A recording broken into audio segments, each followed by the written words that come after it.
From Hollywood to your hood, public breakdowns are everywhere. But what if we turn gossip into growth?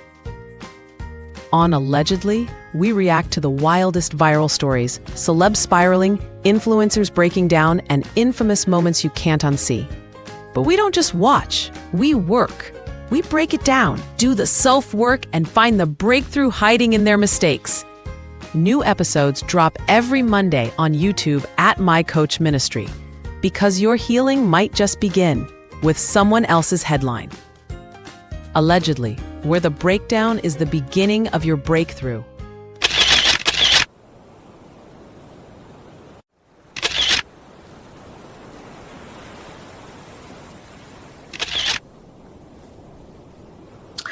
All right. Oh my goodness.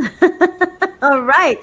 Thank you so much for staying with me so far. We're still in Refresh, Relax, Renew podcast 27. And this is our third and final segment, Allegedly. Allegedly.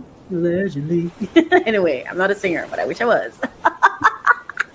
Woo! All right. Someone's having a good time.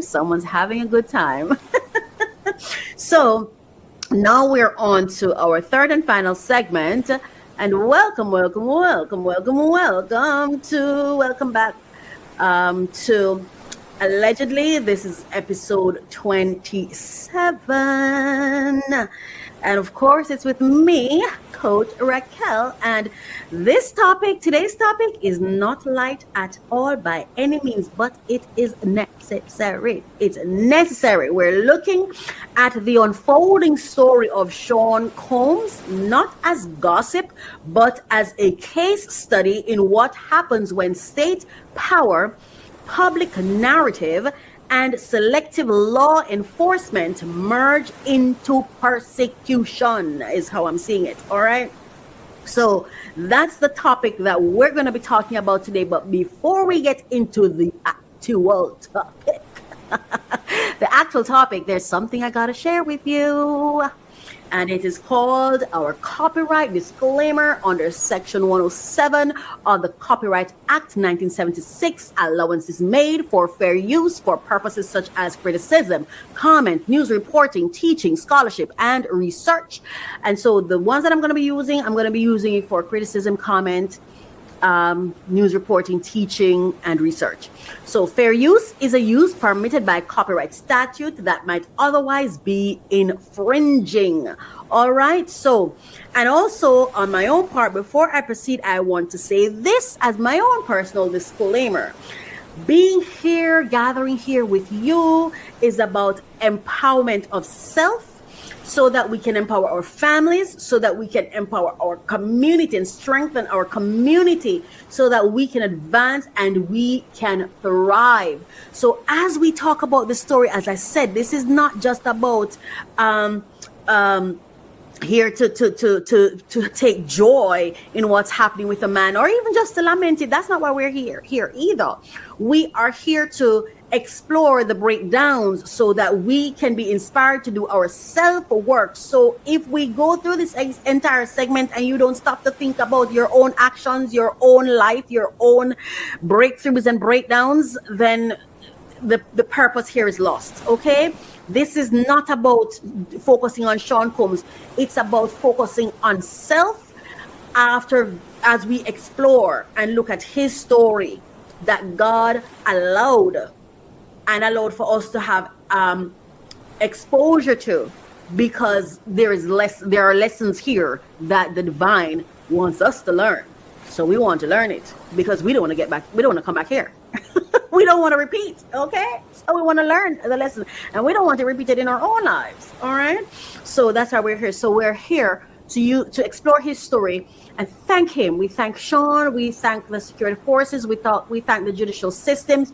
We thank the lawyers, the legal system, everything, everybody, his family, their family. We thank everyone who is connected to this story in every way. If there were victims, we thank the victims. If there are perpetrators, we thank the perpetrators. We thank them all for enduring all of this breakdown, all of this travesty, all of this pain, all of this work. We thank them for going through it so we didn't have to, but that we can explore their stories, we can extract the lessons, and we can become empowered by the lessons from this entire experience. And that's what I'm going to be talking about.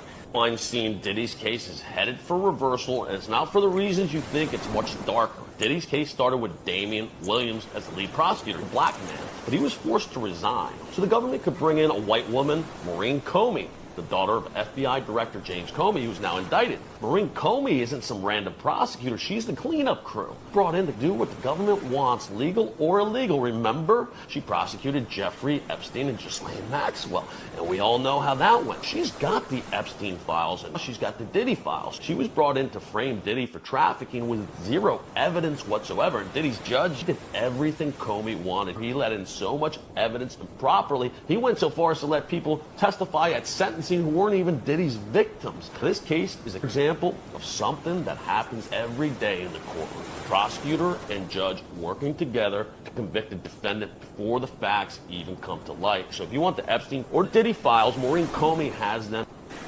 Go and watch a case for yourself. Get your own information. Empower yourself through learning what's happening. Now, let me share with you what my thoughts are. I followed the case. I followed the people that spoke about it. I got overwhelmed because at one point in time I had to start limiting who am I listening to. And I like to listen to those persons who have the actual transcript, right?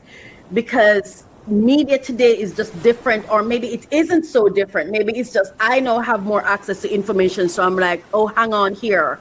Where's the objectivity? I just assumed we were getting objectivity all along, right? But were we? Maybe nothing has changed, and maybe this is exactly how they've always been all along, just giving us the information they think we need, right? And not necessarily being objective.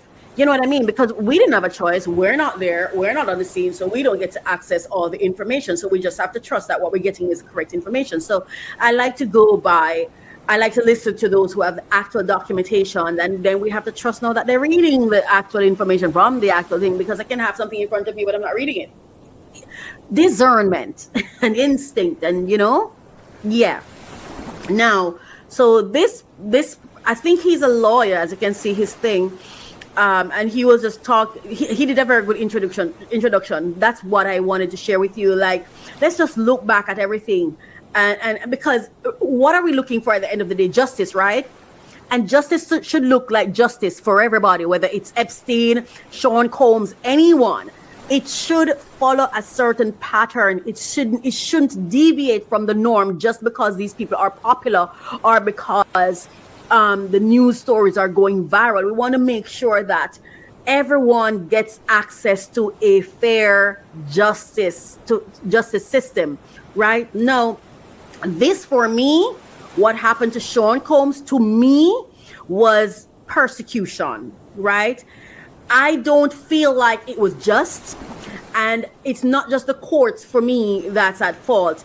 I think we're all responsible in some way for what we've allowed to happen to Sean Combs, and we participated. There's actually a clip here that I want to share before I even go any further, because I want these things to be on our minds as I'm talk about the topics I want to talk about today, because I think we ought to be mindful of how we impact our own futures and that of our children, sometimes without awareness of the long-term impact. Yes? Incentivizing our own people to come against our own people as well. Number one. Number two, when you say you know your rights, shut the hell up. I'm going to say this to y'all so you can really understand exactly what you're dealing with.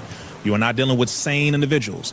A large number and percentage of police officers currently right now are on one or more forms of psychotropic drugs. Listen to what I'm telling you so you can understand exactly who you're dealing with. A number of these people are not in their right mind. They are not sane. Then they are given a license to kill. All they have to say is they fear for their life. Why are you in a position, a job that literally requires you to potentially face death every single day, and you get to run around and say, I fear for my life? That's an oxymoron. All right, the part that I really want us to focus on is this. Meaning they are incentivizing our own people to come against our own people. Meaning they are incentivizing our own people to come against our own people. All right. Sorry, I just wanted to share that. Now, I talked to you about my Dear Little Black Girl thing that I started, that I did a card stock for this, right? And it's inspired by one man's fight for his life and for his truth, right? Now, the thing that hit me the hardest with Combs was when I saw that this man didn't even have a voice. This man did not even have a voice. They didn't just lock him up and deny bail. They put an invisible tape on his lips. He couldn't speak while all the negative chatter was allowed to happen. And that was one of the things that hit me the hardest. This is about, and this is all in my opinion, and everything is alleged. The show is called Allegedly. The segment is called Allegedly. All right. To me, this was about persecution. Not just one man, but about the precedent it sets for all of us. And I may not live in the United States, but we know the impact of the United States, especially in where I live, Jamaica, the Western world. So we can't pretend like what happens there will not have far-reaching implications for us all. All right. So not just against one man, but about the precedent it sets for all of us, for our children, for our families, for our very survival in a system that punishes long before it proves guilt. We're all a part of it. All a part of it, right? Some persons, when they're reporting, they say, oh, I don't like Combs, but I like Sean Combs. How about that? I'm telling you all of this and I like him. I'm not going to come on here to try to appease you by letting you know, oh, I don't like him and he's a piece of this. Sean Combs is a respectable, hardworking man. And that's another thing that we do. We dehumanize people so it makes it okay what happens to them. It's not okay. It is not okay. It's not okay. We're not going to get emotional. Now let's go. So the case and the lesson. Let me go to another video before proceeding. Judge can't disregard the jury's facts and make up his own. He should be removed. Here's why. First, I don't like Diddy, but you got to put your emotions aside and look at the law objectively, right? Diddy was convicted of one thing: transporting adult prostitutes for his girlfriend Cassie's benefit and pleasure. She was no victim. She was a willful participant and should have been Diddy's co-defendant. That's what the jury found as fact. They determined the facts of the case, not the judge. That's what the jury, the jury, even as I was watching, when I listened to the things she said, at one point in time, I thought to myself, she's helping him. I think she's under duress because remember, she got immunity. This is a question I have to ask. Isn't the mere fact that someone gets immunity, doesn't that mean they're under duress? Just by virtue of that? They don't necessarily want to be here. And that's why, I don't know, it's a question. I'm not a legal professional, okay? It's just a question. This is a question. But as he's breaking down the dangers of trial by narrative, when the media's analysis starts shaping the judicial process itself, because clearly, in my opinion, and based on what I see, I'm witnessing, the judge believed the media long before, in my opinion, because even with what the juror decided, this man still went in there and talking about Combs was violent. It was violent, and he was Cassie is a victim. And hold on, I thought the men were the victim. Who's the victim here? The men claimed to be victims, but they were paid and they chose what they did. Yeah. The people who supplied the escorts, business still running and booming. The person who the juror decided commissioned the drive, the transportation. He's responsible for providing the transportation. Transportation.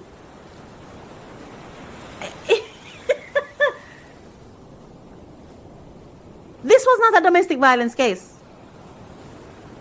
So I don't even understand why that the video was allowed to be played and still being mentioned in sentencing.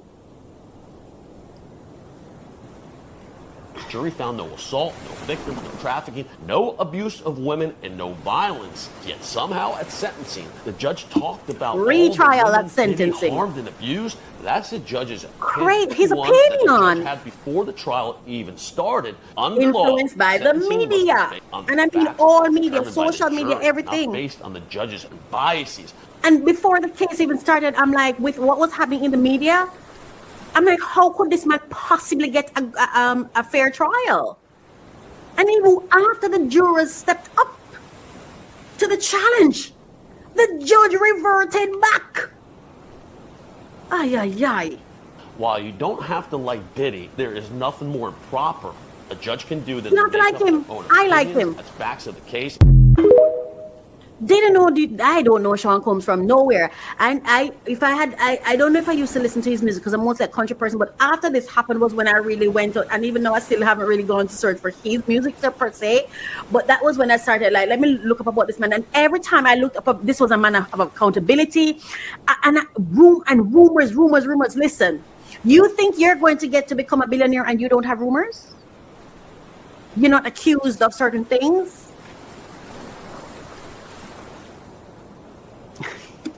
Let's continue. I have another one. So I wanted to share that because that man was supposed to be going through a sentencing hearing, but it seemed as if the judge was litigating the case all over again, the judge and the prosecutors. And it's like the judge and the prosecutors were arm in arm, is how it came across to me. There shouldn't be this amount of appearance, this heightened appearance of impropriety. This is justice we're talking about. The appearance of impropriety should matter. It should matter. And if it doesn't, this is why we're having this conversation. Let's go. The next clip. Jesus for the man who once. Thank you, Jesus. Now remember, Sean Combs got 4 years and 2 months, 50 months for what the jury decided was only transportation, providing transportation. Let's hammer that in because some people seem to can't grasp that that's all it was because they want him to be under the jail. Ridiculous. But anyway, let's go again with this, huh? Let's start again with this one.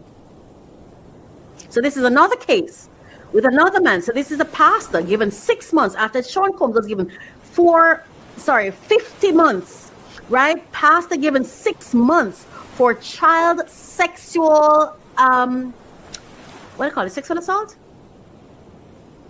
I think I might be getting it wrong, but they're going to talk about it.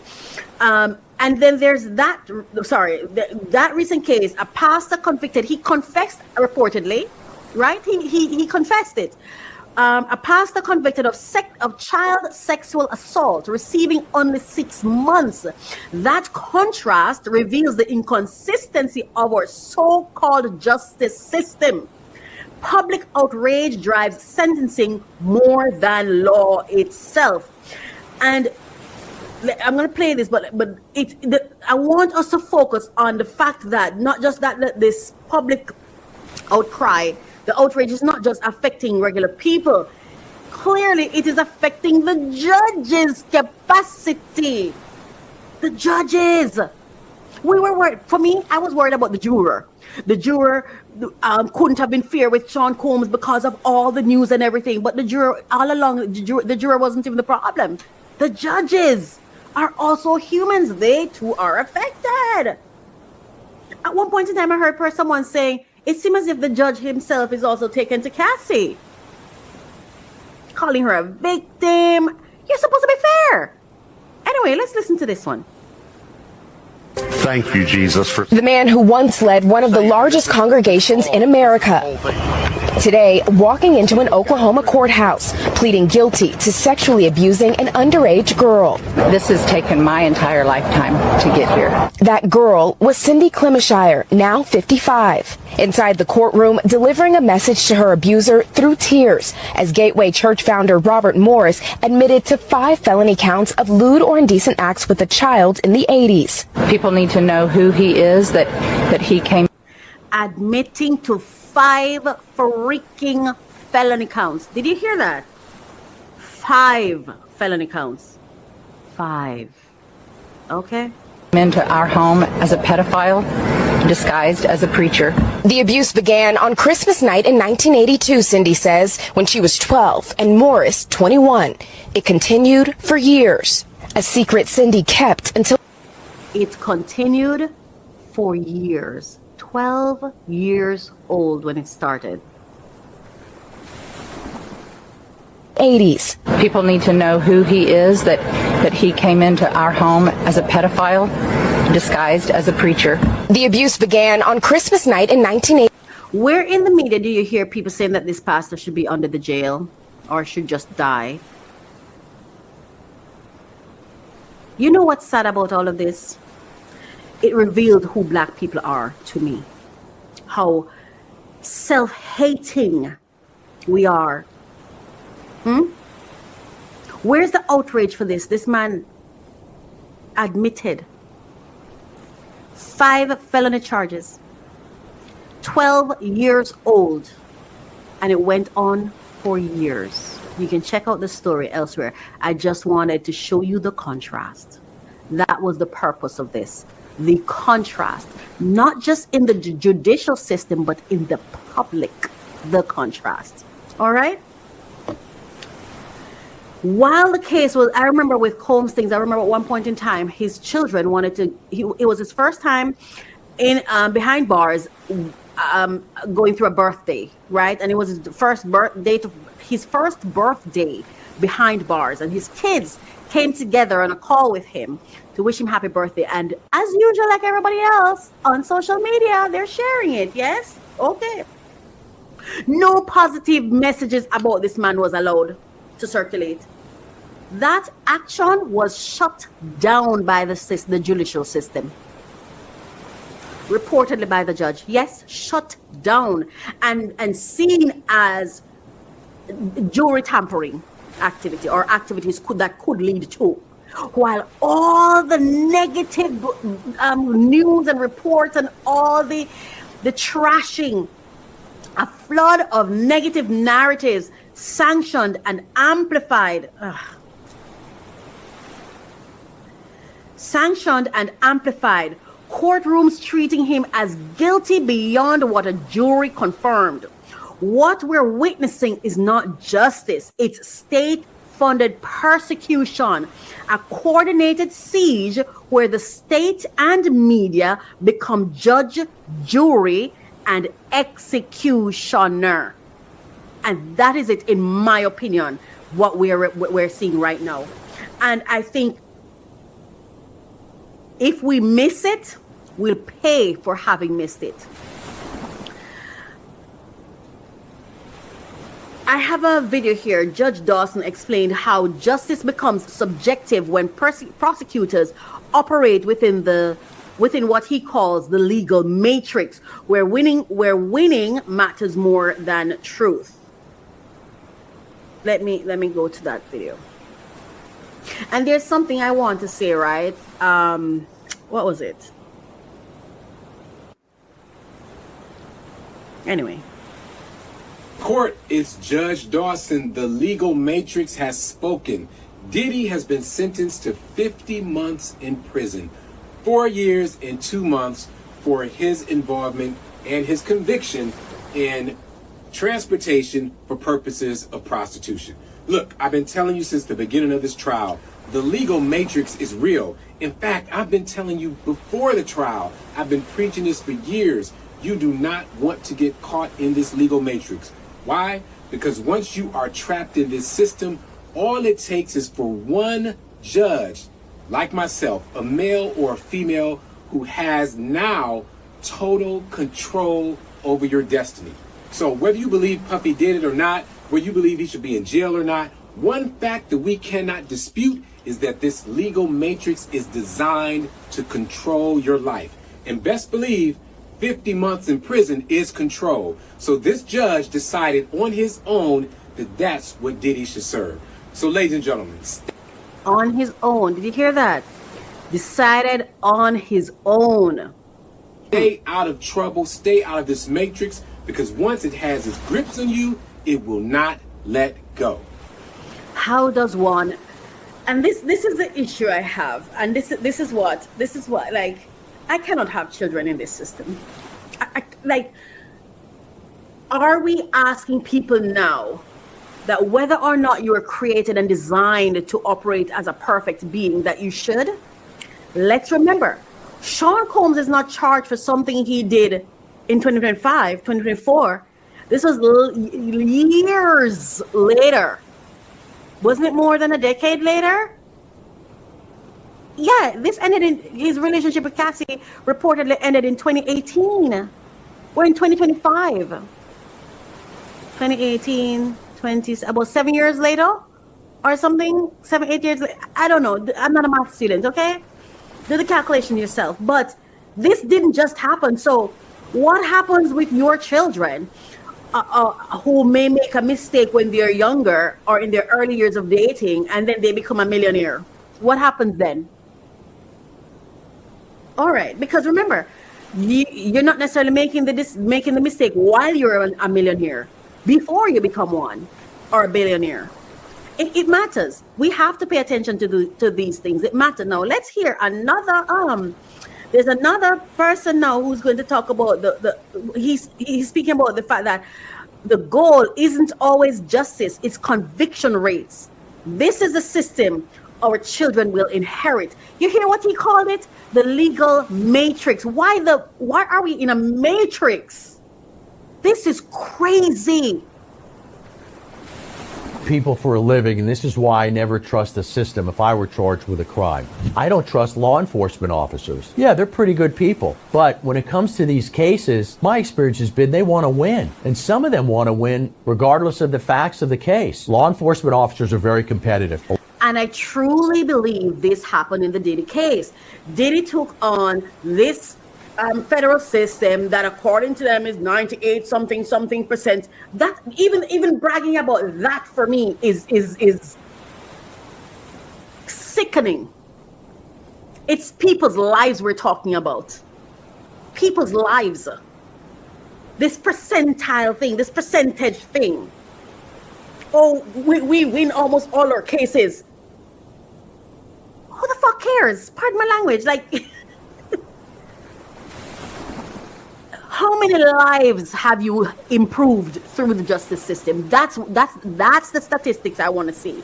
How many lives have you made better through the justice system? And I'm not talking about the lives that you didn't touch. I'm talking about how many of your convictions did you work with people and had rehabilitation?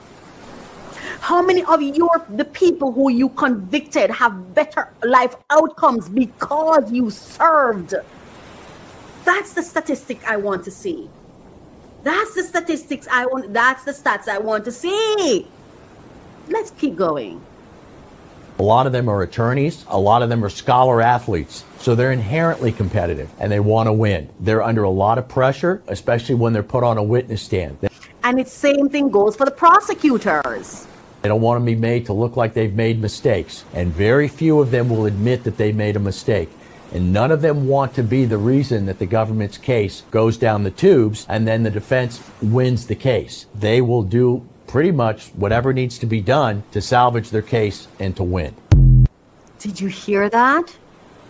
Did you hear that?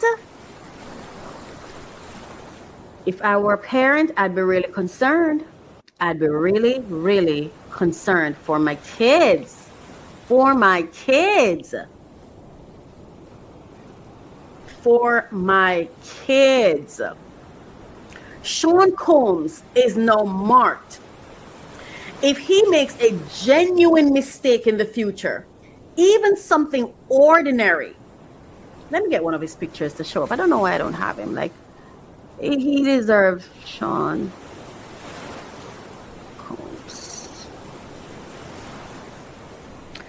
This is crazy, people. I want you to not just think of Sean Combs as just a regular person, but remembering that Sean Combs is a human being. He has blood running through his veins. He feels, he hurts, he's a father, his children hurt. We all make mistakes. And even after the Sean Combs case, we all will make more mistakes. We all will make more mistakes. This is not about condoning behavior. That's not what this is about. I'm just going to show you this because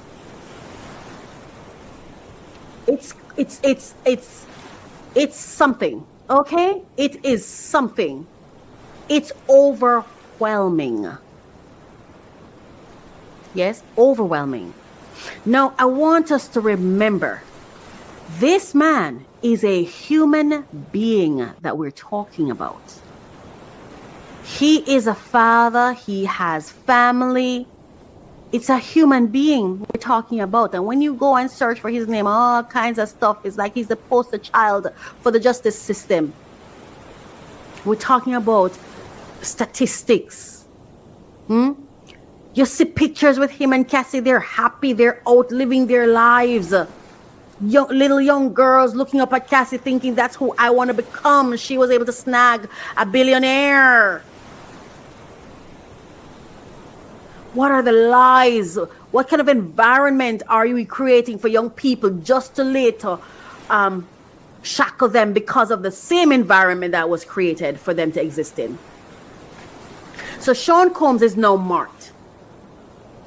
If he makes a genuine mistake in the future, even something ordinary, even something human, the overreach ensures, in my opinion, it won't be judged fairly. It will be judged as confirmation of guilt. It's like we're saying this man he has to live perfect for the rest of his life. If you let him out, he's going to be dangerous. This is what I say. I say even a murderer has the right to recommit. And I will condone it. He has the right, though, to recommit another murder because he has the right to his freedom without someone predicting justice on him until the act is done. It's not yet done. And when he does it again, then you charge him again. You can't say he might do it, so I need to charge him now. What on earth? What is that? What is that? So this judicial system, as he says, the matrix now control your future, even when you're no longer inside the matrix, even though when you're not in the system anymore, and you've left, they're still dictating, want to charge you now for what they think you may do. Another human being who's just as flawed as you is going to try to predict that you might do something, and then later on you're going to find out what the judges have done themselves. How about just implement the law and leave it right there? How about that? How about implementing the law and leaving the rest? Do your job. Do your job. Do your job. That's it. Don't overdo the job either. Just do your job. Just the job you're hired to do. Do that. Your job. We all need to do our job. The distortion of justice is the new precedent. Families must prepare not only for the trial, but for the long shadow persecution cast over a life. So our strategy, or what I'm recommending, our strategy cannot stop at lawyers. Families must build strong media presence and trusted partnerships, because in this new world, reputation defense is as essential as legal defense. Right? Let's go to another clip. How do wrongful convictions happen? It's just the nature of probable cause that it's so low that the only thing that you need is an accusation. One person saying that he did that to me, bam. If the police believe it, that's enough for an arrest. I mean, even with a DWI, you only need 2 clues to get arrested. And so with that, you can get a wrongful conviction because prosecutors don't like saying that the police are wrong, and they don't like being wrong themselves. Once they make a decision that you are probably going to be convicted, then they're going to go after that. And if you don't have the proper defense, or if you just take a bad plea deal, then all of a sudden you got a wrongful conviction. My God, today. And reportedly, I want to share this information. Let me share this for you to look at and read while we're doing this. Yes.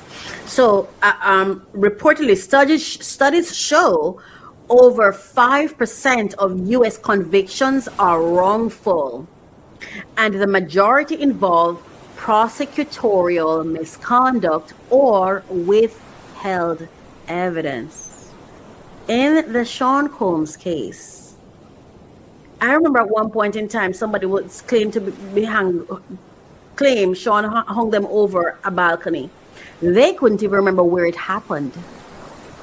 They couldn't even remember. These are discussions I'm sure they would have had before. And there are other things in the case where the defense, they had the information, look at it, know that this isn't true. And then at one point in time, the judge said, said it was a go to say it, but then tell the juror to cross it off.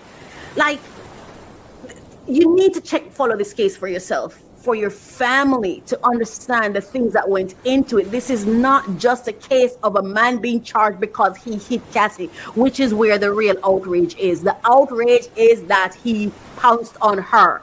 But all of this had nothing to do with that from the perspective of the law. Maybe people's opinions, maybe the prosecutor's opinions and their feelings, and the judge's opinions and feelings. But as it relates to the charges, that wasn't there. It wasn't proven without the shadow of a doubt. You know, the jurors did not convict him on that. So let's go to another video. Crazy stuff. I wasn't going to say anything about Diddy, but I understand. And I understand the emotions of this. I understand that there are people that want this man to be underneath a jail. Nasty and there are people that don't want this man to even be in jail. They want him to be done with. They want him to be canceled. And then there's people that have championed Sean Puppy Combs because of the fact that he was courageous enough to fight a system. Absolutely. And so all I have to say is this. The criminal justice system has got to be used for what it was intended to be used for, which is to prosecute criminals for acts that they have allegedly committed. Okay? You can't, and I'm going to continue to say this, and I know people don't like it. You can't charge somebody with something because you don't like them, and then hope that the sentiment of how you have presented this person's character will cause people to want that person to be convicted of something that they did not do. Right there. That is not the purpose or the intent of our system.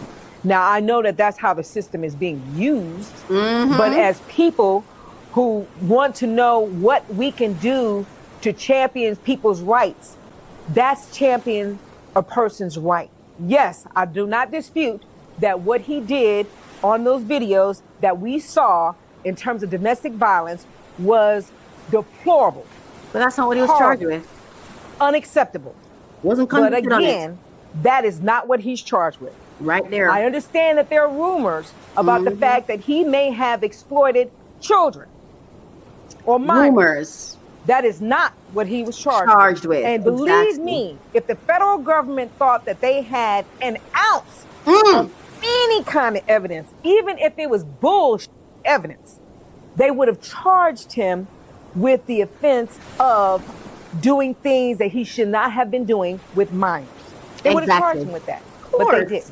All I'm asking you to do is, when you talk about championing people's rights, and when you're talking about defending the Constitution, and when you're talking about what you can do as citizens of the United States to fight this system that is developing where people's rights are being trampled on, you remember that when you think of Sean, Puffy, P. Diddy, Combs. Right there. Right there. Right there. Thank you for making that statement, because we need to understand we are entering a world where accusations carries the same weight as convictions. People, you have children. I ain't got none. But I have nieces and nephews and their children. And me. I have me. Gosh, it could happen to me. The media trials matters more than the courtroom trial. And I feel like the direction that the judge, I can't say the name, so I'm not going to say it, Submarinian or something like that. The direction he took in the sentencing is what, for me, sealed the media approach. It solidified it for me, because I didn't see where he took that into consideration and was intent on making sure that people understand that this is not a media trial. This is a courthouse trial. I think he fell victim to the media too. The media trial matters more than the courtroom trial. Defending yourself after the attack is too late. Defending yourself after the attack is too late. This is not a time to wait until the crisis. This is a time to build protections at conception. The moment you confirm I have a child in here, that is where protection begins. That is where defense begins.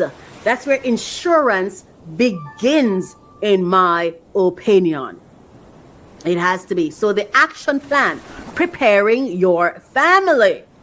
Now, here's a clip that I'm going to play, because I'm playing the clip because I want us to shift our perspectives on how we see things. We need to read more, because the way we interpret things are important. Here's another clip that I'm going to share. So this clip is a media researchers show that individuals with strong media presence are 60% more likely to control the narrative in public scandals. Listen again.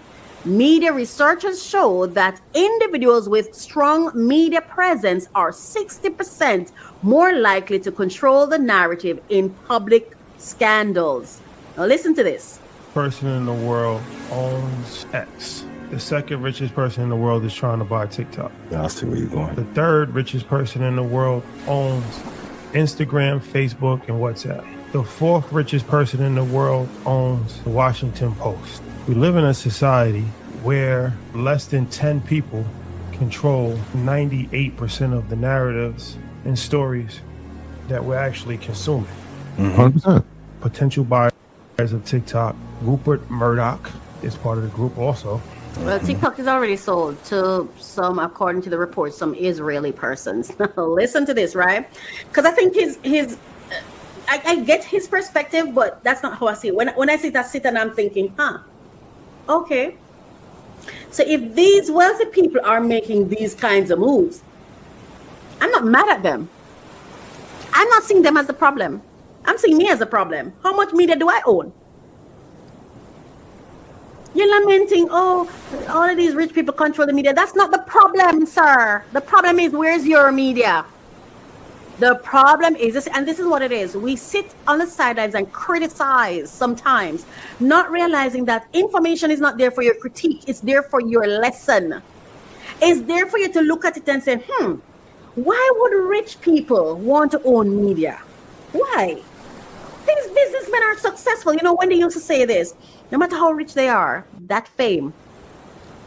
In this case, it's not fame these people want. They want to have control of narratives. They're investing in wealth. They must control who's going to talk about them. Why don't we see that as important for our own lives, our own families?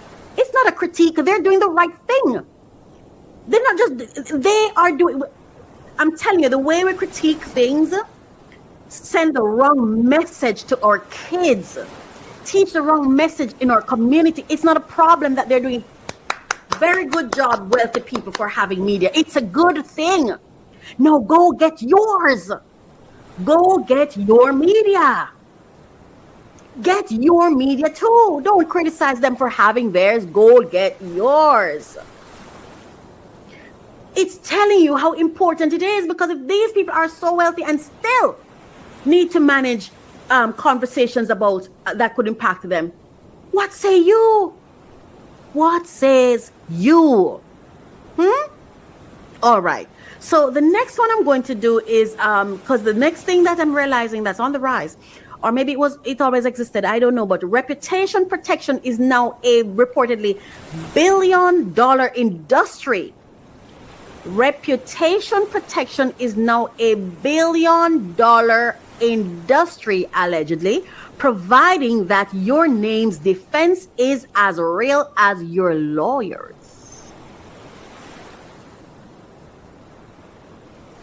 America holds 1.9 million people behind bars. But here's the truth. Behind that number, the Prison Policy Initiative just released its 2025 Whole Pie Report. You hear what you said? You call it Whole Pie Report. Whole Pie. Yo. Breakdown should shock every one of us.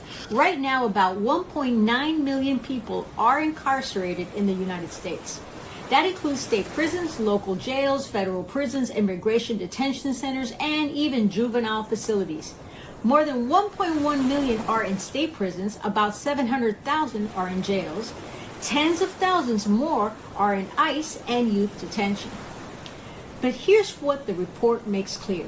Most of these people are not serving life for violent crimes. In fact, nearly half are inside for drug offenses, property crimes, or just sitting in jail pre-trial because they couldn't afford bail. Think about that. Thousands of legally innocent people are behind bars right now because poverty is treated like a crime. My God. So let's put this into context. The U.S. makes up 4% of the world's population, but we hold nearly 20% of the world's prisoners. Compare that to countries like Canada or Germany, where incarceration rates are a fraction of ours. The solutions are there. End cash bail for low-level charges, expand diversion and treatment instead of filling cells, shorten excessive sentences, especially for nonviolent cases. Other countries have shown it works, and it saves money while making communities safer. Remember now, these people are not going into a housing system where they're protected and safe. And oh my gosh, I should have had this clip from Todd Chrisley and his wife on their podcast. The jail is not there to punish you. Going to jail or prison is your punishment. But that's not where the punishment ends. Your life comes in danger. The food, your health becomes vulnerable. The whole person becomes vulnerable. There are persons who don't live to exit the jail. Let's go now to this lady again when she's talking about stacking charges, right? And research shows that former prosecutors have confirmed how stacking charges, filing multiple counts for the same incident, is often used to pressure plea deals, not pursue justice. the number of people in prison that were innocent. Really? Yeah. Because they stack these charges on you. They'll charge you with 20 felonies. And then at the end, when you're beaten down, they say, all right, we'll dismiss 19 of them if you take a guilty plea to the one. Do 5 years. What are you going to do? You're facing 300 years in prison. The feds win 98.2% of their cases, according to ProPublica. 98.2. So do you really want to roll those dice, knowing that you have a 1.8% chance of winning? Your children. Your children. As an attorney, it's my job to educate young people. It's my job to make sure that people know what their constitutional rights are, because they're being violated every single day. And you would think that these constitutional rights are being violated by just regular other people. No.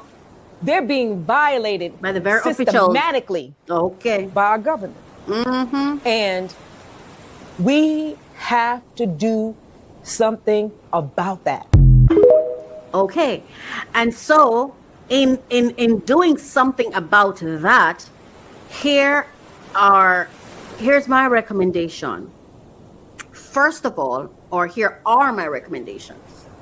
First of all, I believe that we must have defense funds. Every family should have a defense fund. And I believe that each child should have a piece of that defense fund from conception. The moment you realize you're pregnant, start saving towards college, but also save towards the defense of your child. Defense fund. It has to start early. Build a legal safety net like you build a college fund. Number 2, insurance as shields. Again, from conception. From as early as you're able to insure that child. Legal, mental, health, and reputation insurance. Not optional. Essential. Let me say that again. Well, I'll go over all of them when I'm done. Number 3, strong media partnerships. Visibility becomes protection. Relationships with reputable journalists, publicists, or platforms are shields in the age of digital warfare. Get your own website for your family. Start your little family blog, whatever. Like, you need your own media, and then you partner and collaborate with other media entities that you trust. Community media networking. Yes, and collaborating. Number 4, collaborate with your church media, things like that. Number 4, strategic repositioning. Teach your child to understand systems. You've got to educate them. You got to teach them wit, how to pay attention, how to interpret things in their favor, and get rid of this victim mentality. Because if you're viewing everything from the lens of a victim, you'll never demonstrate the capacity for power. You're not a victim. You have power, and you have collective power. Yes? Teach your children how to understand systems, not just survive them. Number 5, get ahead of the fear. Prevention is power. Preparedness is peace. And I want to repeat all 5 of these again. And this time, I want you to hear me. I want you to hear me. Former prosecutors have confirmed how stacking charges, filing multiple counts for the same incident, is often used to pressure plea deals, not pursue justice. Therefore, as families, as parents, as communities, I am recommending these 5 steps. 1, establish a family defense fund and a defense fund for your children starting at birth. Start early. Defense funds at birth. Start early. Build a legal safety net like you build a college fund. Number 2, Insurance as shield. Legal, mental, health, and reputation insurance, not optional anymore. Essential. Number 3, strong media partnerships. Well, I start with own your own media. Own a website. It doesn't have to be a big, powerful website for your family. Own a newspaper. Print stuff for your family. Have a system of mass publication for your family. Mass media. Something that it's evidence. Publish it first, then file it in your cabinet. See what I'm saying? Publish it first. Make sure it's out there in the public. Yeah, evidence. Strong, and then partner and collaborate with other community members. Collaborate with your church's media. Yeah, strong media partnerships. Visibility becomes protection. Relationships with reputable journalists, publicists, or platforms are shields in the age of digital warfare. Number 4, strategic repositioning. Teach your children to understand systems, not just to survive them. Stop teaching them victimhood. Teach them their power and how to use it with wisdom. Number 5, get ahead of the fear. Prevention is power. Preparedness is peace. I just wanted to say that, right? Now, I want to share with you a spoken word, and I want to, while I'm doing that, I want to put this up. Yeah. If love is real, how can hate exist?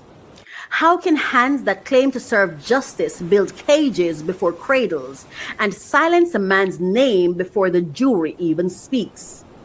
If love is real, how can systems lie still at night while mothers bury sons not yet convicted, while fathers fund defense funds instead of futures? Because here's the truth.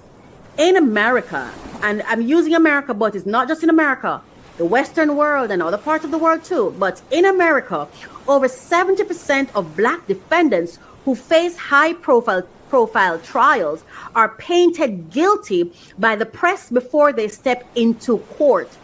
Sean Combs received 50 months, while this Caucasian pastor charged, who admitted child sexual assault, charged on 5 felony charges, he is serving 6 months. That's a part of his deal. 6 months. After being given 10 years, he'll only serve 6 months. Come on, people. It's time we stop being our own enemy.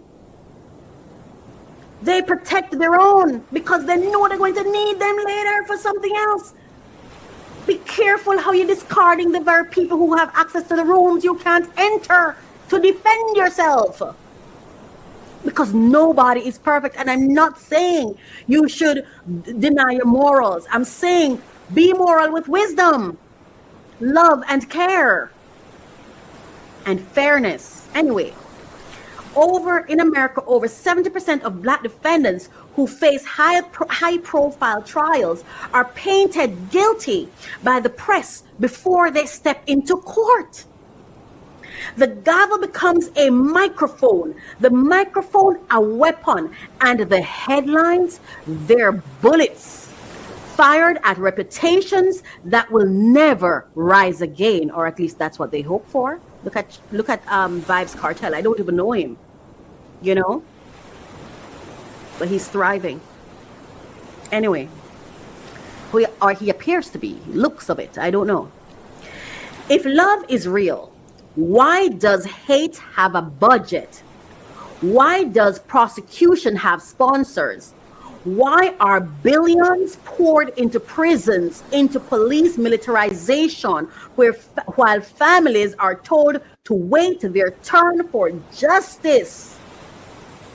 Sean Combs, a man, not just a mogul, stands as a mirror, not convicted of the harshest charges, yet sentenced as though guilt was tattooed on his very breath.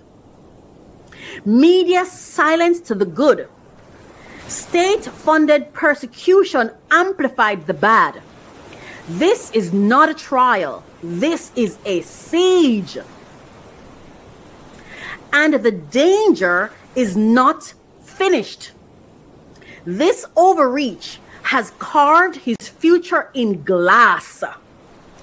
Every genuine mistake, every slip, every stumble can now be treated as confirmation of guilt. This is how persecution distorts justice. It makes a man a permanent target.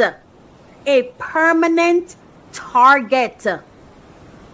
If I were Sean Combs, I would never feel safe with another woman. I don't know what she will do when she feels like it.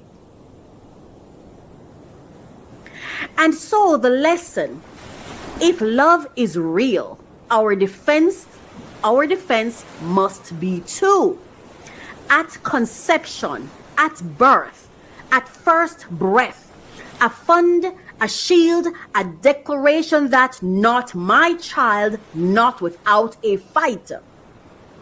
We cannot cry racism after the verdict. We cannot shout brutality after the handcuffs. We cannot call on God and neglect the plan. So families must plan too.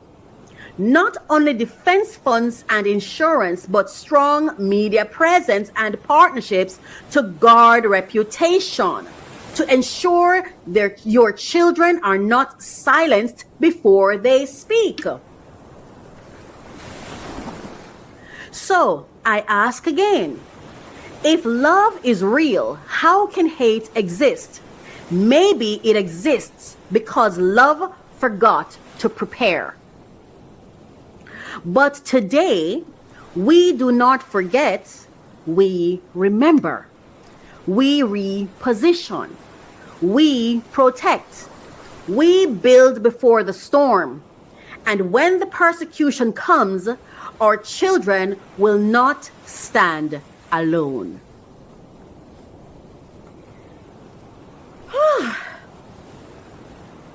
This is heavy, to say the least. It's extremely heavy.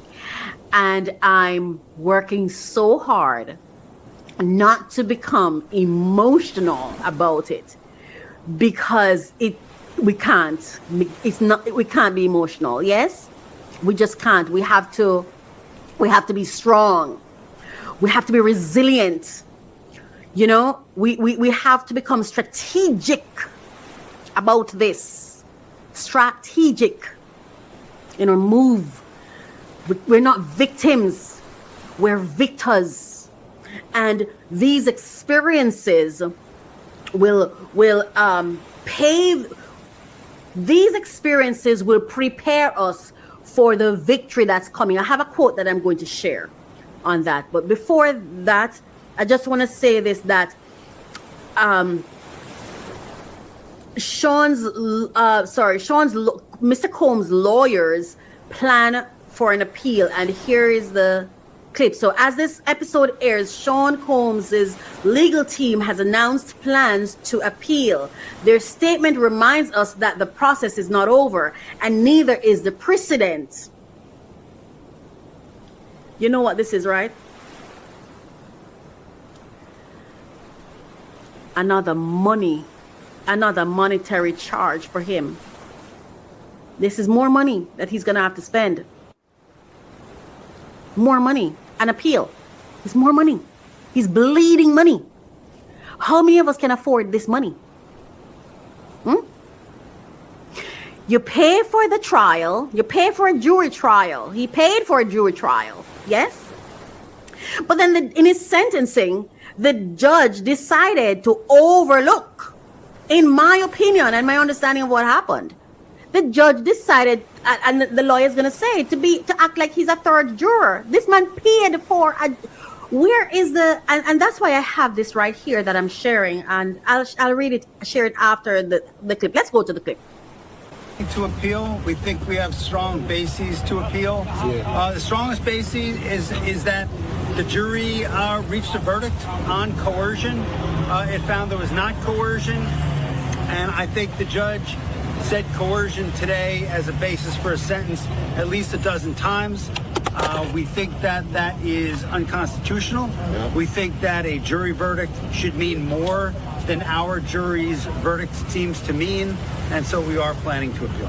The judge clearly thought the sexual encounters weren't consensual. Because he's biased. What did you make of his remarks? He's biased. If anyone, I'm happy to go.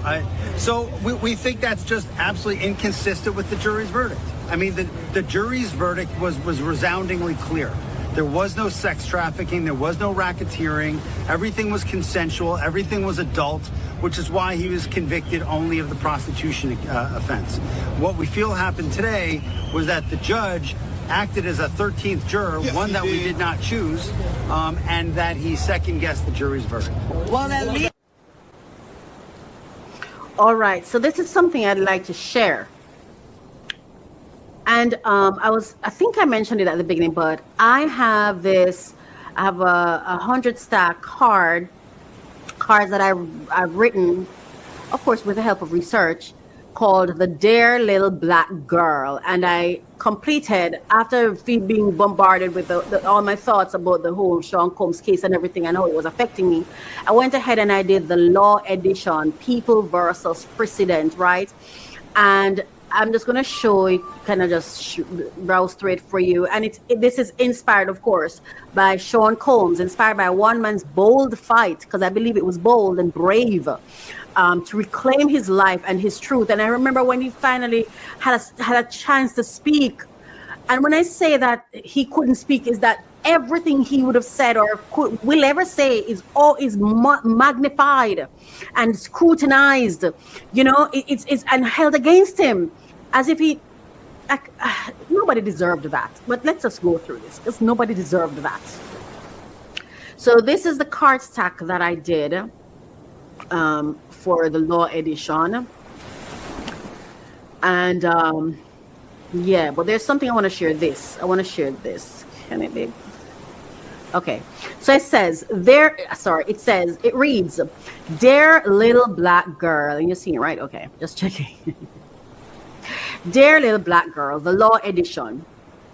Judges, like other licensed professionals, hold qualifications such as Juris Doctor and operate under ethical and procedural standards. Their rulings carry direct financial and social consequences for defendants. When a judge disregards those standards, as in cases where they overrule a jury's verdict or predetermined outcomes, such conduct should not be immune from accountability. This behavior reflects judicial malpractice, gross negligence, or violation of the code of conduct, and it inflicts measurable financial harm. Defendants who have already paid for a fair trial should not be forced to bear additional costs for appeals caused by judicial error or I would say by judicial inserting of themselves and making it about their opinion rather than about the law. And why, if you're going to make it based on why do I need to pay for a jury trial then?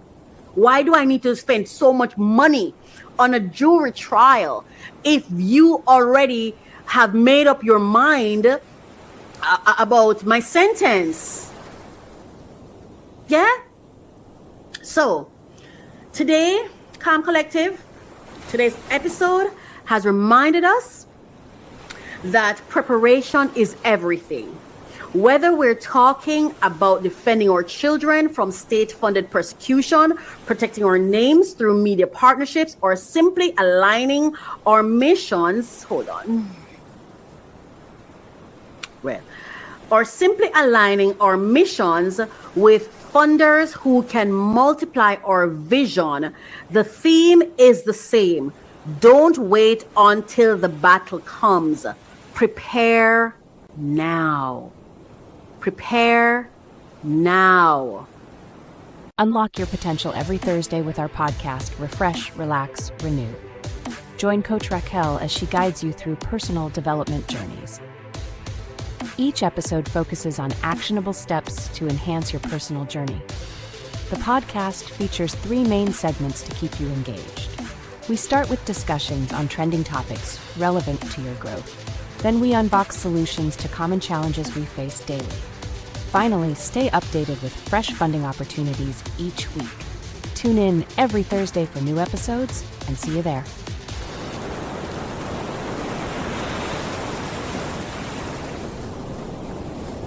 Welcome to mycoachministry.com. We're on a mission to empower 1 million purpose-driven entrepreneurs, turning calling into currency.